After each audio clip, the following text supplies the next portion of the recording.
This meeting is being recorded. Welcome, everyone. This is our third session today.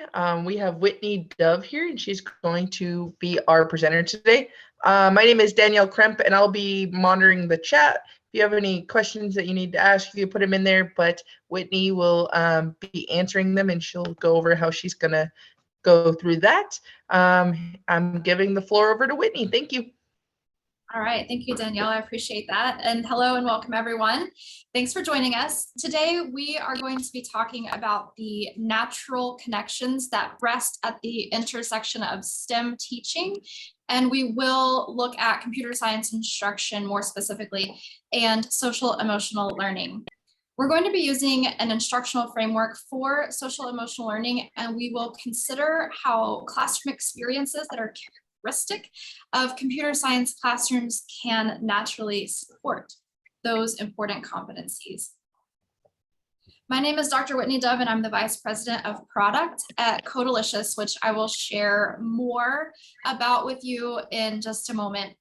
My personal educational philosophy is shaped by my experiences as a student, obviously as a middle school science teacher, as a developer of curriculum, and as a provider of professional development. So throughout my career, I've been very fortunate to see and experience the most pressing issues that face teachers from all sides.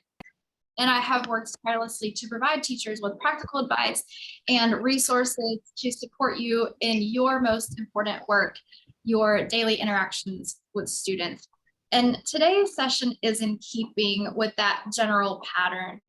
I know that as classroom teachers, you are doing a lot, and I know the complicated in the landscape and continuously evolving notions of good can contribute to what often seems like a moving target. So that's not really fun. My basic idea today is to illustrate how what you're already doing and doing quite well may, with just a few slight adjustments, work to more broadly support your students' learning. More on that in just a minute. So let me share first just a tiny little bit about Codelicious. At Codelicious, we're imagining a world where all learners have equitable access to high quality computer science education. We know that real life barriers very often get in the way of even the best intentions and plans. So we're working hard to remove those barriers. We're on a mission to ensure teachers have the curriculum, resources, and support they need to confidently teach computer science. Our curriculum is grade level differentiated, has been approved by the Nevada Department of Education, and is continually updated to reflect changes in computer science. Our courses include coding, unplugged, digital citizenship, and STEM career lessons. At the end of this presentation, I will provide you with a link to follow if you want to explore more and learn more about us. So to begin our discussion, we're going to first think about what is social emotional learning. On this slide, you'll see that I have a chat bubble. Anytime you see that throughout this presentation, it means I'm eager to hear your thoughts. So please use the chat feature to respond to these questions, which will be scattered throughout the presentation.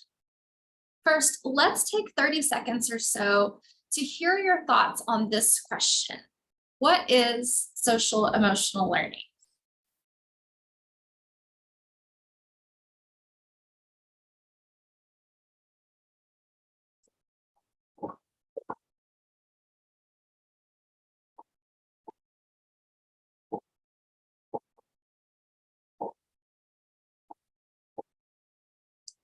Perfect. So lots of thoughts coming in, supporting students with social skills, regulating emotions, interacting together positively and constructively. Yes, you all have nailed it. This is a concept that we are mostly familiar with, but sometimes we lack a formal definition. So I like to borrow definitions from thought leaders and authorities on subjects. So CASEL, or the Collaborative for Academic, Social, and Emotional Learning, is an authority on this topic. So we are going to be using our definition today from them. They define social emotional learning as the process through which all young people and adults acquire and apply the knowledge, skills, and attitudes to develop healthy identities, manage emotions, and achieve personal and collective goals, feel and show empathy for others, establish and maintain supportive relationships, and make responsible and caring decisions. So now that we've defined social emotional learning, let's take it one step further and discuss why it's such a big deal. So let's take another 30 seconds here or so and have you share your thoughts to this second question. Why has social emotional learning become so popular in recent years?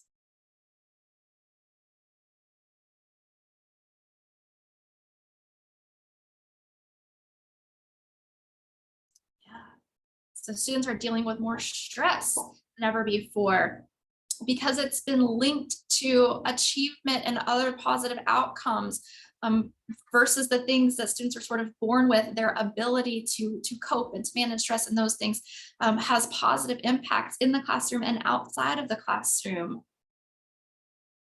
Yeah, we see that they need to be able to work better together. We know more. Yeah, these are awesome responses. Thank you.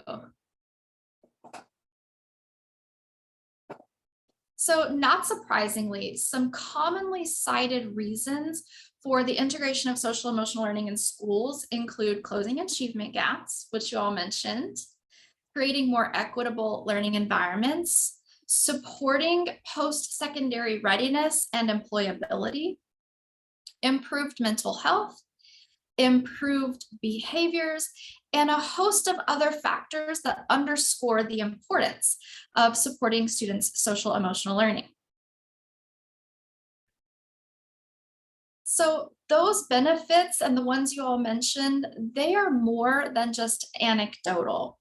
In a large-scale meta-analysis of over 200 studies that compared instances where students received social emotional learning instruction to instances where they did not, the results were actually quite impressive. In fact, adding social emotional learning into a school is a smart choice.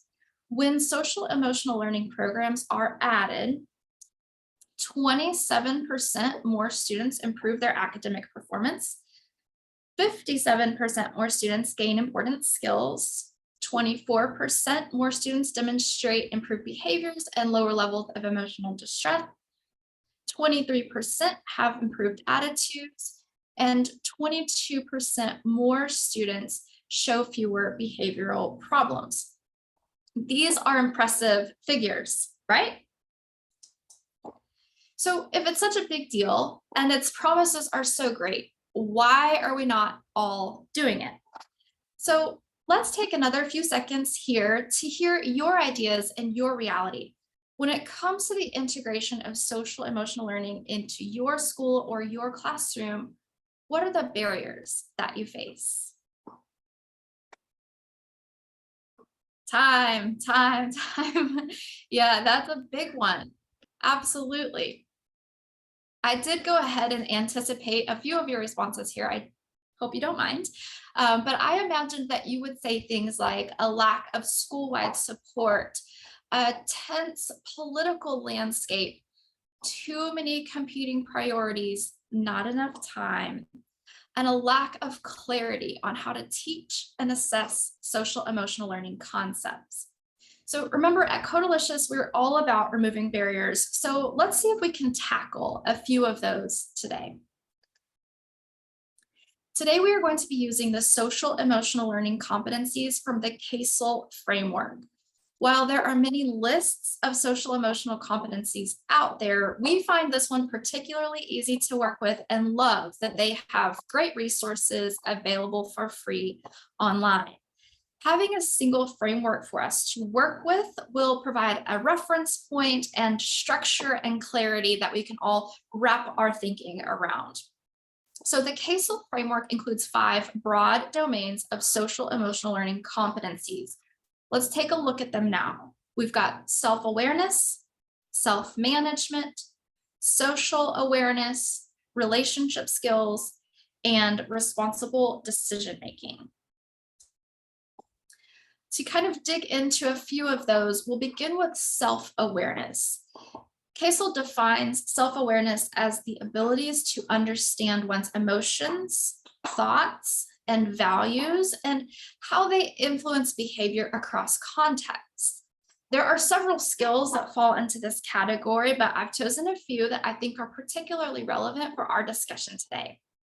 If you're the type to take notes, you might want to jot these few things down as examples of self-awareness. I'll give you a few seconds to do that now if you'd like. If not, don't worry. I'll bring them back for us to look at a little bit later on. But the examples of self-awareness might include things like identifying one's emotions, demonstrating honesty and integrity, and having a growth mindset.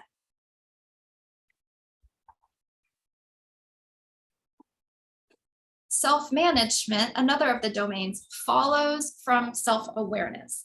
Once we are aware of our own self, we must learn to manage our own self. So these competencies relate to our abilities to manage emotions, thoughts, and behaviors effectively, and to achieve goals and aspirations. So here again are a few examples that may be worth writing down. Self-management includes things like managing emotions, demonstrating self-discipline and self-motivation, and using planning and organization skills.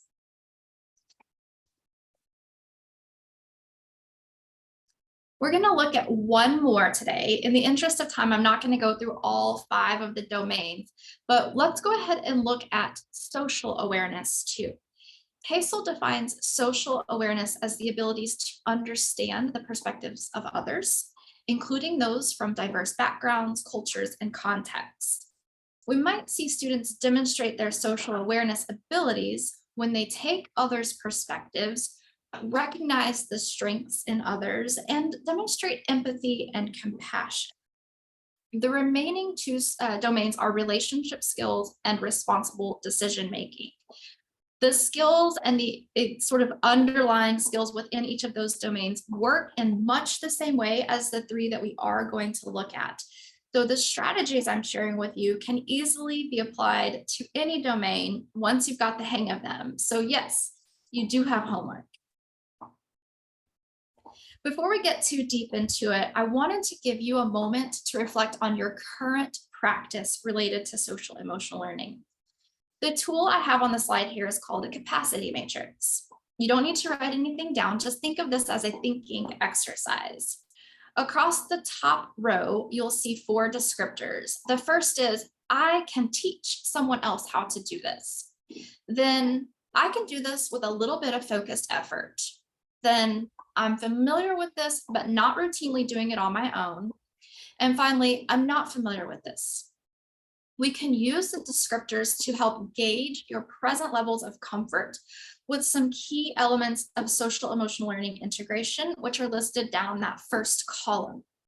A tool like this is particularly useful when you're trying to decide, where do I start with a new strategy or a new concept? So I put it here as a way to guide your learning today, but also to give you something concrete you can take back to your classrooms.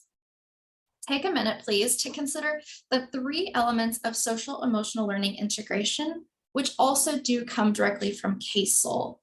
This is part of a larger self-reflection tool that they have available on their website. I have modified it for our purposes today. As you review those 3 elements, consider which of the descriptors matches your current integration of social emotional learning. As you do, you might begin to see some priorities for your own learning taking shape. If you're so inclined, you may share some of your ahas in the chat.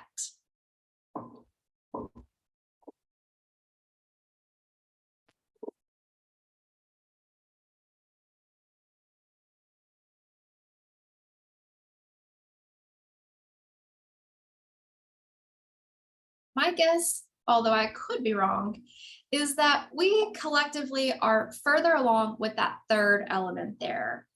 Our classroom cultures are probably strong enough to be able to support social emotional learning integration, which is fabulous.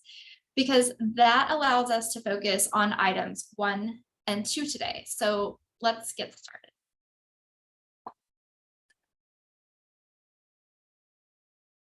If we were in person today, I would have us do some sketching and some drawing for this next exercise. So you can thank your lucky stars that we've adapted this presentation for virtual learning. Let's talk for a minute about what it looks like in the classroom when social emotional learning is in full swing. It's just a brainstorm, really. I want to hear your thoughts about what it looks like, what it sounds like, and what it feels like to be in a classroom that actively develops and applies social emotional learning in the STEM classroom. So let's go ahead and wait for just a moment and let's hear your thoughts. What does it look like? What does it sound like? What does it feel like?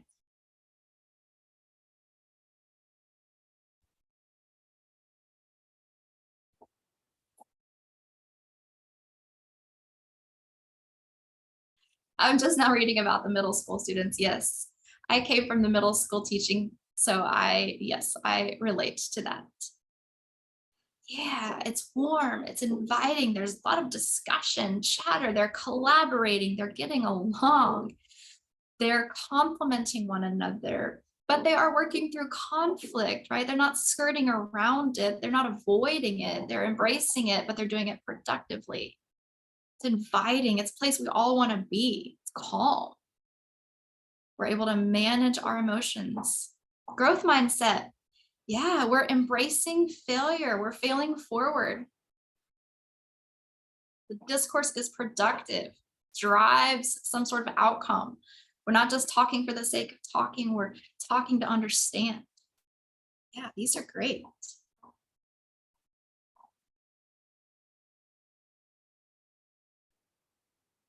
So thank you for that. I definitely want to be a student in all of those classrooms. And here's the important thing. This is the thing I want you to walk away from this with.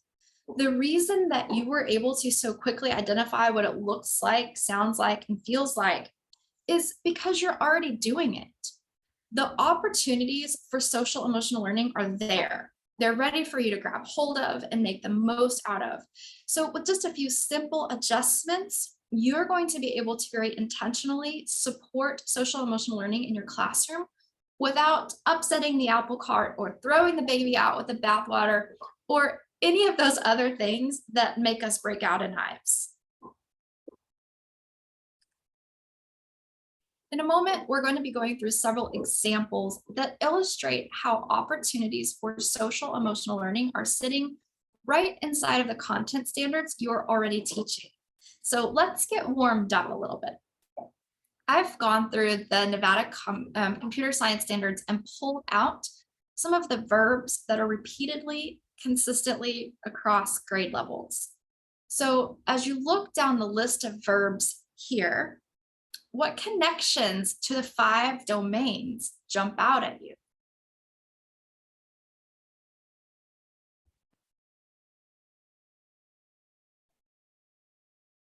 Identify. And Julia, what domain does that kind of make you think of as you look at the verb identify? Which of those social emotional learning skills? Okay, self-awareness.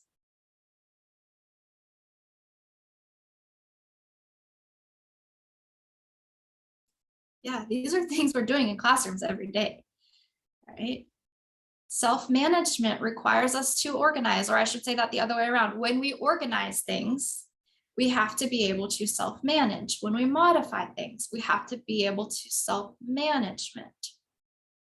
All right, what else?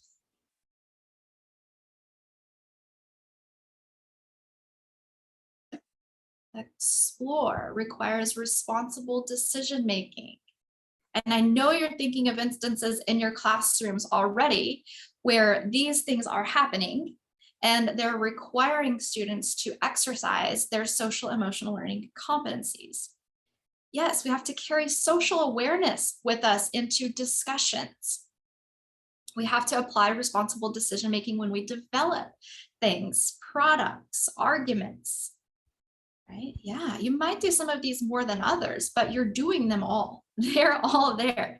Again, these verbs came from your standards. So when you are teaching the standards, you are doing these things, and they are just providing plentiful opportunities to grab hold of those social emotional learning competencies. So that was very nicely done. And we now have a way to kind of look at the standards and think about how they might relate to social emotional learning competencies. I've put a few more computer science standards on this slide. Obviously, they're representative of a much larger set, but the strategy that we're going to be using can be done with any standard from any grade level and from any content area. Here we go. So we've got a third grade standard here, a fifth grade standard here, and a middle school standard here.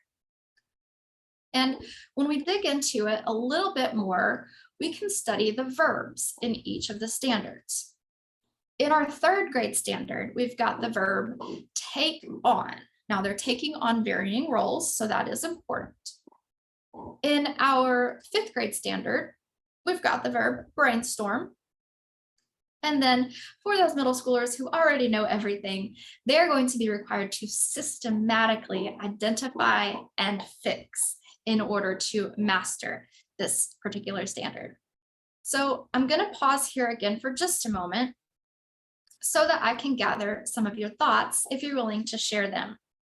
Earlier, we brainstormed what it would look like, sound like, and feel like when students are actively developing and applying social emotional learning concepts in the classroom. Now, we've taken a look at some example standards which spell out exactly what students should be doing to master those concepts. In the chat, let's briefly discuss, how do these verbs clue us into our opportunities for social emotional learning?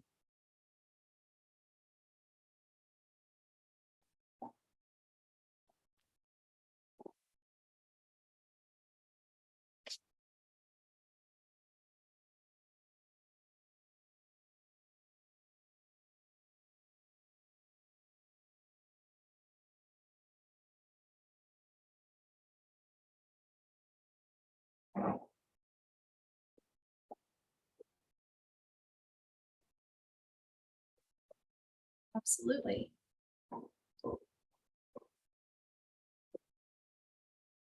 And why is that, Elizabeth? Why does it make you think of social awareness?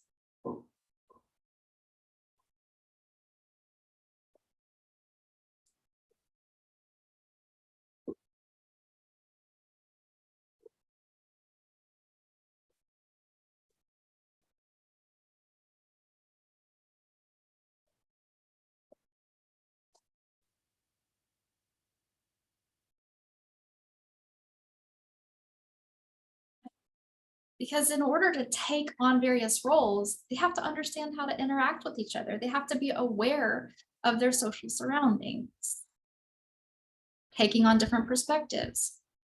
Yeah, so what's happening is you're imagining what it looks like when students are doing these things. And you can imagine them because you've seen them in your own classrooms. And then you're thinking about which of those 5 social emotional learning domains are being applied through those regular classroom experiences. And we're noting the natural connections that exist, which is very good. So it's going to start to get a little bit crazy here with lots of words on the slide. This is admittedly not my favorite thing to do, but you're also so good at this that I know you'll be able to follow along. So on the left, I have listed our example domains from the social emotional learning framework. And on the right, I abbreviated those sample standards with the verbs bolded for us to easily cross-reference. So as we look at both lists, think about the way you would already go about teaching these standards and how it might lend to the explicit instruction on social emotional learning competencies. So we've kind of gotten into this already, but now that you've got the list in front of you, how do these standards promote the explicit instruction on social emotional learning competencies?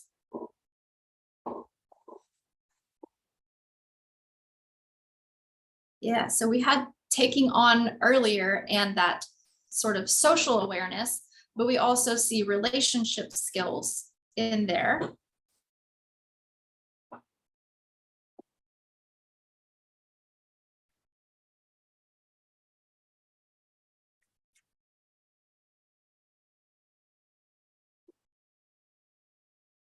Some awareness, social awareness when we're taking on those various roles. What about brainstorming? When we're brainstorming how to improve accessibility, that's going to require some empathy and compassion. It also requires things like planning and organizational skills found in self-management. We have to teach students how to brainstorm, right? So this is an opportunity to teach them a planning skill that is part of self-management. Oh man, that last one, Elizabeth, that one gets me. When they're systematically identifying and fixing problems, that requires a whole lot of self-awareness and self-management, right? It can be very frustrating to work through that process. So we must teach our students how to deal with that frustration and persist through the uncomfortableness of that process. Thank you, those are awesome. So to further illustrate this point, I'm going to share a few examples of lessons from inside the Codelicious curriculum. Our lesson plans are written with step-by-step instructions for teachers to follow, which means that we can kind of easily identify all of these things in practice. So again, there's a lot on the screen here, but I'll kind of work through slowly through this so you have a little bit of time to process what's happening. This is a second grade coding lesson called Apple Tree Life Cycle. In procedure 1, which is pictured on the left, the teacher will set up the lesson by activating students' prior knowledge about stories, movies, and books to explain the concept of a storyboard. In procedure 2, then, students will be tasked with developing their own set of plans for a sequence of code by storyboarding out their program. And the standard that this lesson helps address is listed there at the top right. It is a second grade standard. Develop plans that describe a program's sequence of events, goals, and expected outcomes. So we've got them doing a storyboard here, which is going to require them to think about all of the elements of their code prior to actually sitting down to develop the code. I've pulled that same content standard onto this next slide with our examples from the social emotional learning domains on the left. So let's discuss which social emotional learning concepts naturally occur within that lesson, the one I showed, or even more broadly, within the teaching of this standard using any lesson, any resource that you come up with. As students are working to master this standard, develop plans that describe a program's sequence of events, goals, and expected outcomes. Which of our 3 social emotional learning domains do we see applied?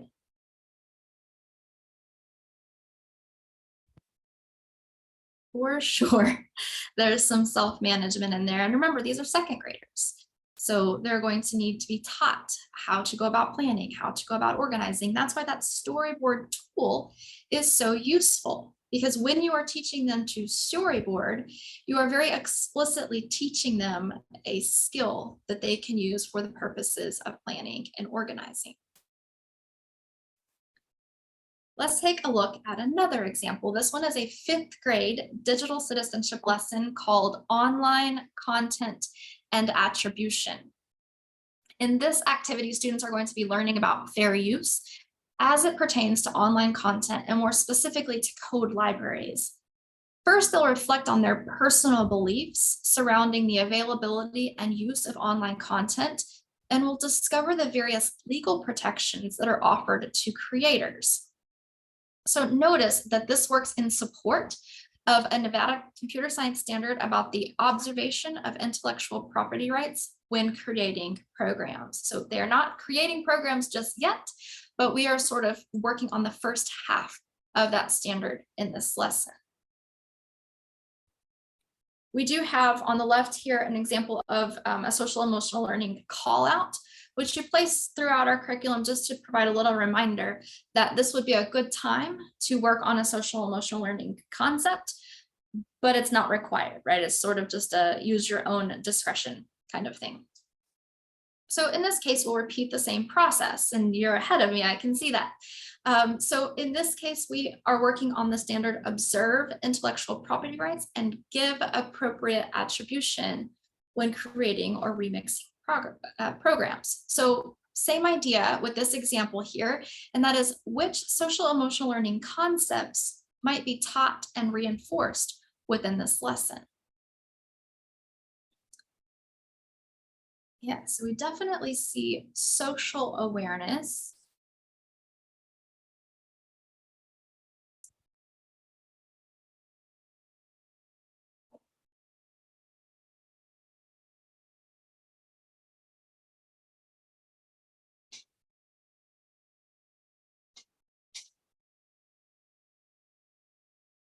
Yeah, there's self-management in there too.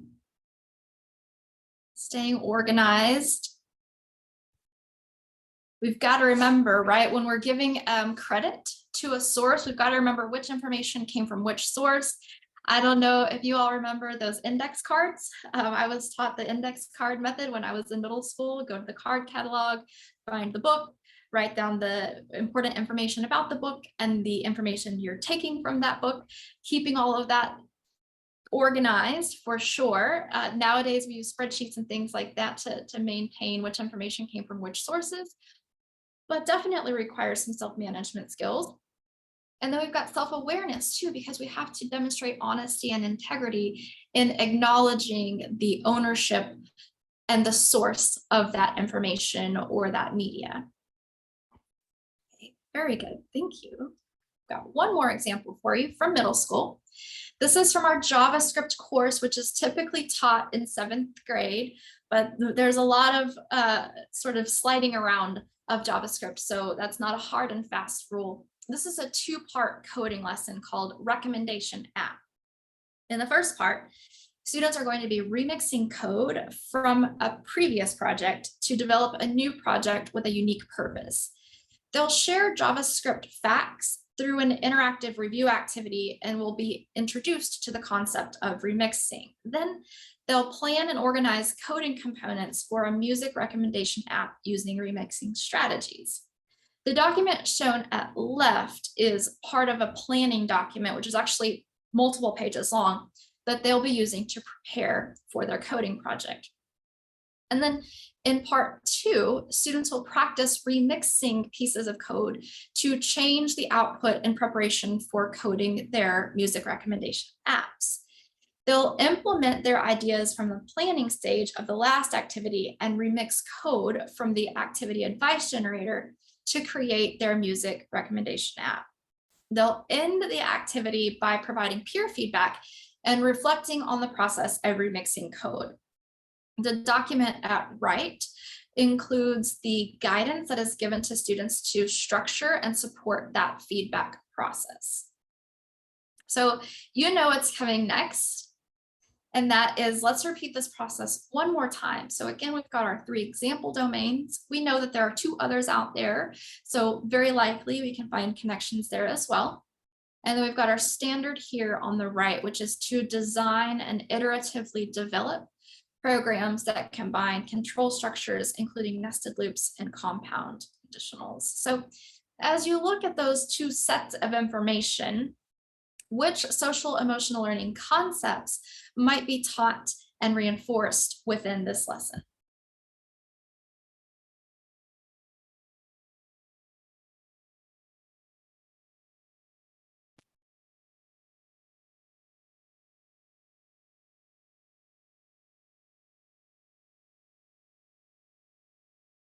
For sure, we've got that planning and organization thing coming in again. This is going to happen throughout every grade level of computer science. So we know for sure we've got a strong connection to self-management. We've also got that growth mindset thing happening. We're iteratively developing. So there's an underlying notion that we can continuously improve our product, which requires us to adapt a growth mindset. Yeah, absolutely.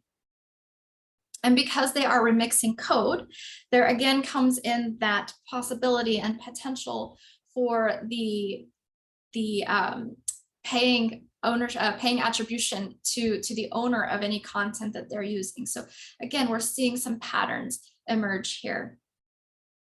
For sure provides us lots of opportunity to teach and reinforce these concepts. So one of the reasons why social emotional learning often gets pushed down the seemingly unending list of priorities is that it very often just feels like another thing. In fact, this is something that you all talked about. I just don't have the time. I just don't have the resources. It doesn't have to feel like just another thing. When we look to the verbs in our standards, we see that they direct the actions students should be doing as they carry out their learning. And when we think about those actions, we know that they require the use of these skills. So we can use a framework such as the CASEL framework to map our social emotional learning skills right on top of our standards to find the natural connections and focus our efforts intentionally. By mapping the standards right on top, you're now doing two things at once and sort of killing two birds with one stone, as it were. This is why this method works.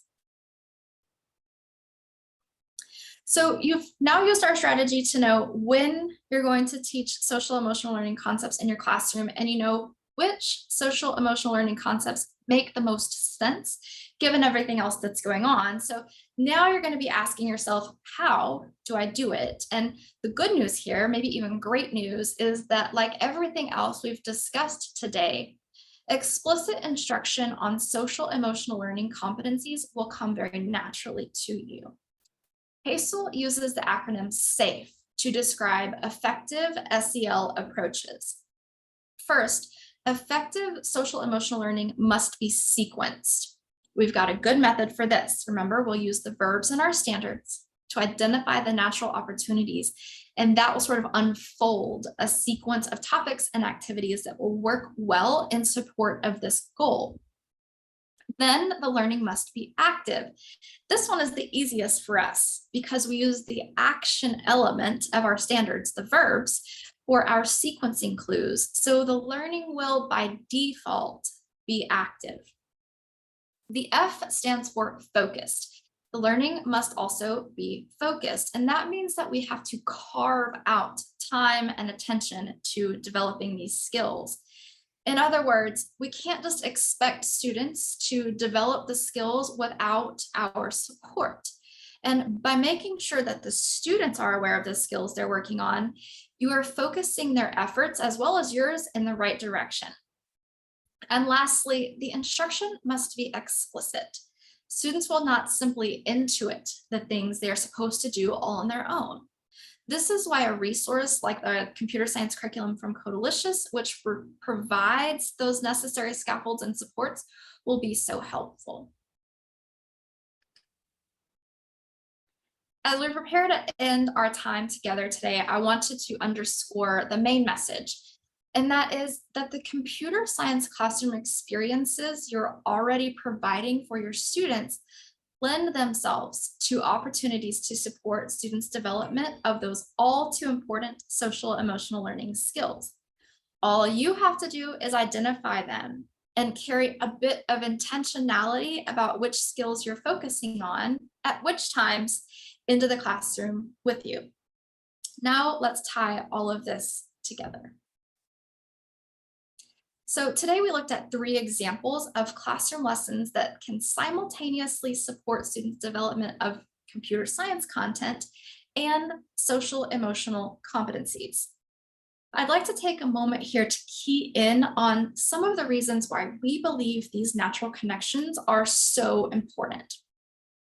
First, STEM learning experiences like those in computer science very often mirror the way that social emotional learning skills are used in everyday adult life.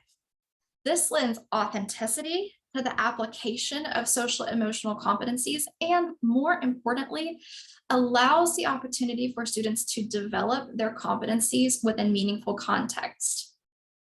Second, the examples of lessons that I shared with you today represent classroom instruction that fits into a category I'm going to call good old teaching. These are the tried and true methods that we know work well to support students' learning. These strategies often include things like student-centered, hands-on explorations, collaborative activities, problem-solving challenges with real-world applications, and other approaches that are very common in STEM. Sometimes it's just really reassuring to remember that our tried and true methods are capable of supporting multiple priorities all at once. In other words, good old teaching is still good. When we uncover the congruence within our priorities, we begin to see the synergies and opportunities that exist. Rather than dismissing STEM or computer science and social emotional learning as unrelated buzzwords, we can use these connections to help stakeholders better understand how each paradigm and priority supports the other. Once we understand that the connections and opportunities are there so naturally, we can more systematically integrate direct instruction for social emotional competencies into everyday classroom experiences, regardless of the content area. So while not the focus of our time together today, I do want to be clear that students must be overtly taught these skills. They won't simply intuit them from classroom engagement. When we started our session together today, I asked you to reflect on your current practice of social emotional learning so that we could identify an area or two where you might want to focus your learning. My hope is that this time has provided you with insights that might boost your confidence in one of these areas. So I've brought the reflection tool back to our attention. So before we part, if you have any ahas, insights, or questions you would like to share, go ahead and add those now in our chat.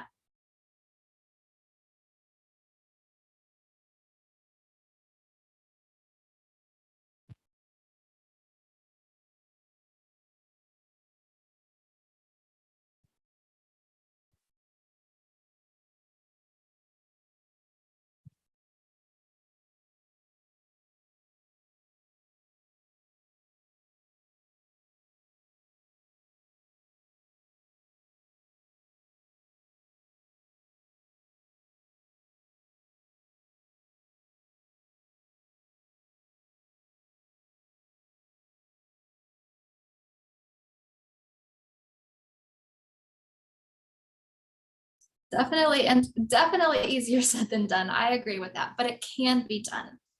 The opportunities are definitely there. And with just a bit of intentionality, then it's something that will not fall off of the radar. Yes, we can do this with focused effort. And by doing it with focused effort, it won't be long, Adrian, before you're able to teach someone else how to do it. It's going to take a little bit of practice. Yes.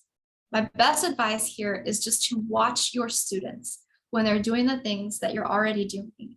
And you're going to see that those 5 domains of social emotional learning competency are sitting right there. Yes, and we will need to teach how to do the verbs.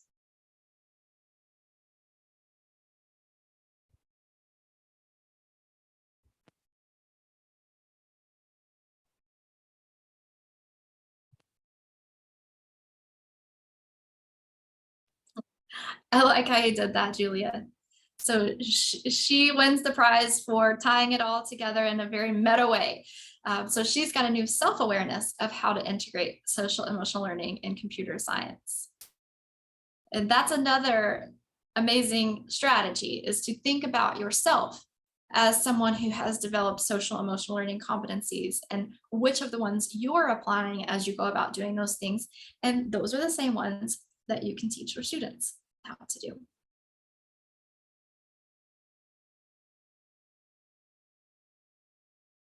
The lack of opportunities to interact in a non-structured lesson is part of the problem. Yeah, absolutely. Do you mean the lack of students when students don't necessarily have a chance to interact one-on-one? Yes. So focus on some of the other elements, right? In that situation, maybe those opportunities don't come as naturally. So it's okay. You don't have to teach all of the things. Take the ones that make sense. Okay. We're coming up on our end of time together today. And so I did want to share with you a link to learn more about the Codelicious curriculum. You can jot this down really quick, or also you can just go to codelicious.com if that's something that's interesting to you. There's a lot of really helpful information there. We've got free lessons that you can download. We've got professional development opportunities. One of my favorite resources is our STEM career podcast, which can be used in the classroom and exposes kids to just tons and tons and tons of really cool, I bet I can. Let me go back one, actually. I can get that for you.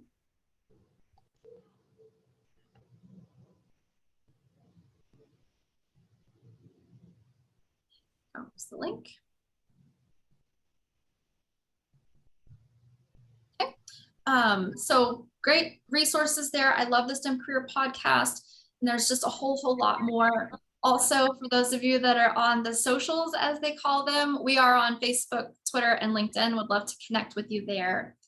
I'm going to pop my email address here on the very last slide in case you're interested in following up with me. Would love to hear from you. It's been my pleasure to speak with you today on this topic. I hope you found something that you can take back to your classroom, to your school, to your students. And thank you for taking some time out of a Saturday. That shows such amazing dedication and commitment and makes me very proud to be one of you. So that's all I have for you today. Thank you, everyone. Thank you so much, Whitney. I really enjoyed listening to your presentation. I'm going to stop recording